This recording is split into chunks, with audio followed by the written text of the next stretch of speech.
Hello, everybody. How are you? I like this book. I like it. I know I didn't read it yet. But you know what? Growing up, my favorite thing to do when it came to drawing and coloring is to draw flowers, mushrooms, and strawberries. My all time favorites, strawberries. And as soon as I saw the picture of strawberries, I was like, yes, I want to read this book. I just want to read it. I don't know. There's something about the beautiful color of the red strawberries and the green leaves and the way they taste. Yum, yum, yum. Well, I don't think the book has anything to do with strawberries, but there's a picture of them. And this book is about a little creative and relentless spider. Do you know what relentless means? Relentless means someone who keeps on trying, does not give up. And this book is about a spider called Philomene. Philomene is a little spider, relentless and creative. But none of her web looks the same, which tends to irritate the other spiders. Hmm. Well, I don't know, boys and girls, what do other spiders have to do with Philomene's web? Why do they have to have an opinion on her webs? Right? It's hers. She can make it any way she wants to. Hmm. Shall we find out what's going on? Well, Philomène is written by Lise Trottier, and the pictures, the illustrations are by Julie Trottier. À Maxime Lemay, qui aimait tant apprendre et partager, je dédie mes couleurs à mes trois loupiaux qui ont cru en mon rêve. Vous êtes magique. Il était une fois une araignée, plus active qu'aucune araignée ne l'avait jamais été avant elle. Elle s'appelait Philomène. Elle était infatigable et elle tissait partout, autant entre les aiguilles piquantes des épinettes blanches qu'entre les feuilles toutes douces des peupliers. Avec Philomène, une toile n'attendait pas l'autre, mais surtout aucune toile ne ressemblait à une autre. À côté du tissage régulier de ses semblables, ses créations aux formes folles attiraient l'attention. Chacune de ces toiles était unique. Cela faisait beaucoup jaser. Alors bon, regardez, mais Philomène elle-même est différente. Regardez comme elle est belle et toutes ses couleurs. C'est très beau. Vous ne trouvez pas?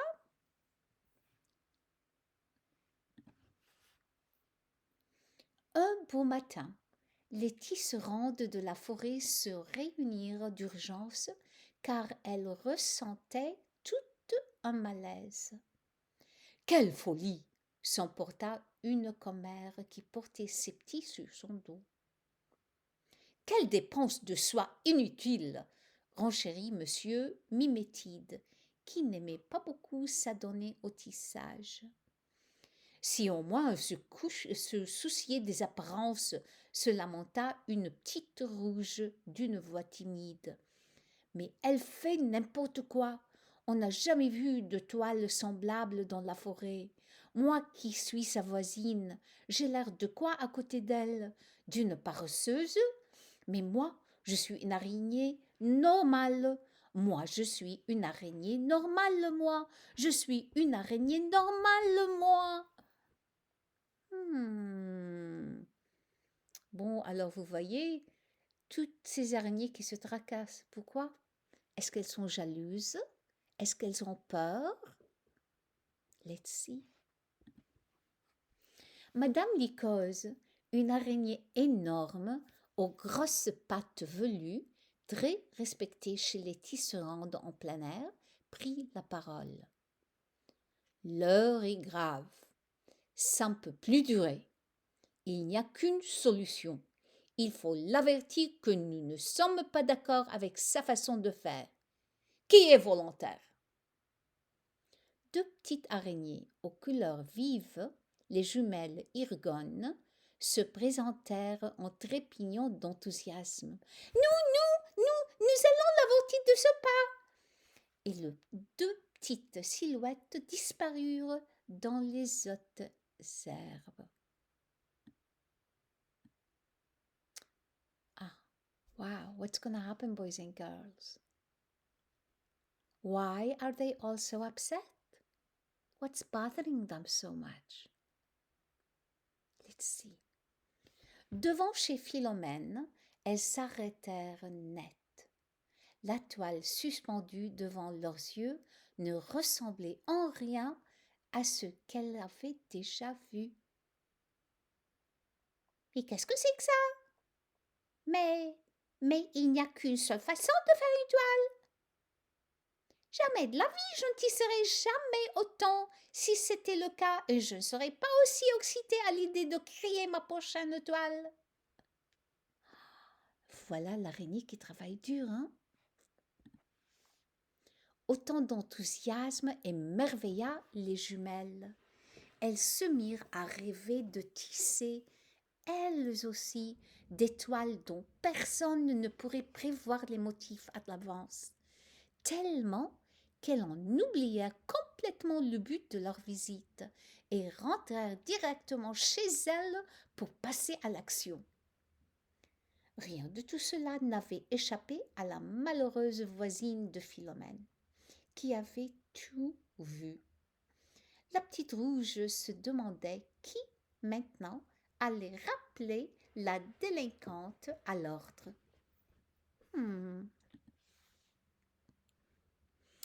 Elle obtint sa réponse quelques jours plus tard, lorsqu'un inconnu à grandes pattes se présenta à sa porte.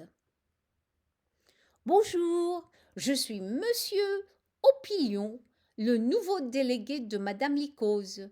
Où est votre voisine Philomène? Je dois l'avertir de suspendre immédiatement ses activités. » « Vous arrivez trop tard, car elle est partie cette nuit. Elle a profité d'un souffle de vent pour s'éclipser. » Comme si le vent pouvait nous porter où on a envie d'aller. Moi, je préfère ne pas bouger, ne pas bouger, ne pas bouger, ne pas bouger. Monsieur Opillon, après avoir reniflé le vent, se mit en route. Au bout de plusieurs jours, il aperçut une toile différente de toutes les autres. Des petites gouttes de rosée la décoraient magnifiquement. Il cria à l'araignée qui y travaillait. « Hé, c'est bien toi l'araignée aux toiles farfelues? »« Oui, on m'appelle comme cela parfois. »« Ah, justement, j'ai quelque chose à te dire avant de partir à ta recherche. Je ne savais pas à quoi pouvaient me servir mes grandes pattes. Maintenant, je l'ai découvert. Elles sont idéales pour voyager et j'adore ça. »« Bravo! En passant, merci Philomène. Il n'y a pas de quoi. » Et le voyageur à grandes pattes s'en alla à la découverte du vaste monde.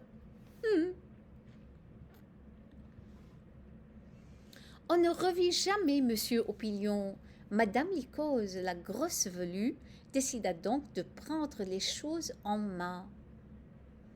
Deux rêvasseuses, un voyageur, quelle folie, dit-elle, en martelant le sol de son ventre. Moi, je ne me laisserai pas embobiner si facilement. Tout en marchant de pas pesants, elle chercha une idée et elle la trouva. Elle allait surprendre l'effronté en se laissant tomber de tout son poids sur sa toile, juste sous son nez. On allait voir ce qu'on allait voir. Elle n'est pas gentille, cette araignée, hein? Assez méchante, je crois. Bon, mais regardez cette très très belle couleur-là. Voyez comme c'est beau? Ces fleurs-là? J'adore tout ça. Arrivée sur les lieux, elle l'avala de travers. Quelle toile désordonnée! Les fils allaient de toutes les directions et formaient une dentelle des plus irrégulières. La grosse araignée grimpa sur une branche, juste au-dessus de la nouvelle toile que Philomène venait d'amarrer. Elle ne fit ni une, ni deux, et se laissa tomber en plein milieu. Mais quelle surprise! Elle se mit à bondir et à rebondir. Quelle trampoline! Quelle toile exceptionnelle! Hé, Philomène! Je suis venue te dire. Oh! Oh! Ah bon, il paraît qu'elle est très contente, elle est heureuse. Qu'est-ce qu'elle fait, la grosse araignée, la velue? La grosse velue n'arrêtait pas de rire. Il y a longtemps que je ne m'étais pas sentie aussi légère. Ça remonte à quand j'étais une toute petite araignée. Elle leva une tête couverte de poils, tout ébouriffée vers Philomène. Ça fait longtemps que je ne m'étais pas autant amusée. Je ne me souvenais pas que cela fait autant de bien de rire et de s'amuser. Tu es une vraie artiste. Merci beaucoup, répondit Philomène de sa voix flûtée. Je crois que nous avons tous un petit côté artiste en nous. Oh, personne ne devrait t'empêcher de faire ce que tu fais. Non, non, non, personne, ajouta Madame Lycos avec conviction. Depuis ce temps, Philomène tisse des toiles plus originales que jamais, et pas question de l'en empêcher.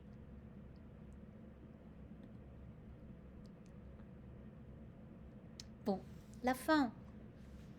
Merci aux nombreux auditoires qui m'ont aidé à faire grandir cette histoire dans l'oralité. Merci à Julien Lebrun, auteur, qui m'a initié à transposer mes histoires de l'oralité à l'écrit. Merci à Angèle Delaunoy qui a accepté de se laisser porter par le vent au fil de ce projet farfelu.